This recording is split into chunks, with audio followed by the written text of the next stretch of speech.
આજે સંકષ્ટ ચોથ નિમિત્તે રાવપુરા વિસ્તારમાં આવેલા શ્રી રિદ્ધિ સિદ્ધિ વિનાયક ગણપતિ મંદિર ખાતે વિવિધ ધાર્મિક કાર્યક્રમોનું આયોજન કરાયું હતું. ભક્તોએ દર્શન કરી ધન્યતા અનુભવી હતી. આજે સંકષ્ટ ચોથના પાવન દિવસે રાવપુરા વિસ્તારમાં આવેલ શ્રી રિદ્ધિ સિદ્ધિ વિનાયક ગણપતિ મંદિર ખાતે મહાપૂજા, કેસર સ્નાન અને મહાઆરતી સહિતના વિશેષ ધાર્મિક અનુષ્ઠાનોનું ભક્તિમય આયોજન કરવામાં આવ્યું હતું. વહેલી સવારે જ મોટી સંખ્યામાં ભક્તો મંદિરે ઉમટી પડ્યા હતા અને ગણપતિ બાપાના દર્શન અર્ચન કરીને પુણ્ય પ્રાપ્ત કર્યું હતું.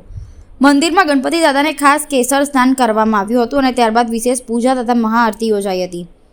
આજનો દિવસ ખાસ છે કારણ કે આજે માઘસર મહિનાની ચતુર્થી, જેને સંકષ્ટ ચોથ તરીકે ઉજવવામાં આવે છે.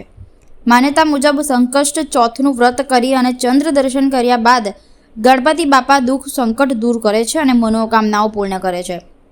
આ દિવસે ગણેશજીને દુર્વા, મોદક અને લાડુનો નૈવેદ્ય ચડાવવાનો શાસ્ત્રમાં મહિમા છે.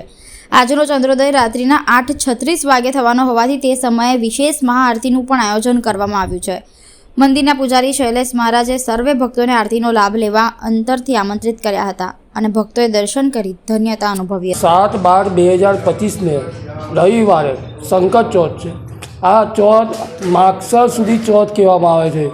આ દિવસે માગસર મહિનાની ચતુર્થી કરવાથી તેમજ એ વ્રતનું ઉદ્યાપન કરવાથી દરેક મનોકામના સફળ થાય છે અને આપના જન્મ કુંડલીના ગ્રહો એ ગ્રહો પણ બદલાઈ જાય છે. ગણપતિ દાદાના આશીર્વાદથી કહેવાય છે તસ્ય વિદ્યા ભવેત સર્વા ગણેશસ્ય પ્રસાદત. ગણપતિના આશીર્વાદથી બધી કામના આપણી પરિપૂર્ણ થાય છે. તેમાં વેપારવૃત્તિમાં, નોકરી ધંધામાં, તેમાં વિદ્યા અભ્યાસમાં દરેક કામમાં સફળતા મળે છે.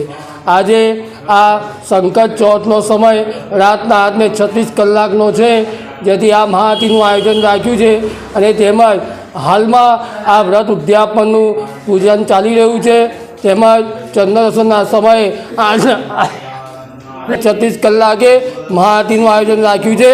તેથી દરેક ભક્તોએ હાજરી આપી દર્શન કરી દર્શન લાભ લેવા વિનંતી. શ્રી રિદ્ધિ સિદ્ધિ વિનાયક મંદિર, ભાવકરણ ગલી, રાવપુરા, વડોદરા. પૂજારી શૈલેષ મહારાજ. જય ગણેશ.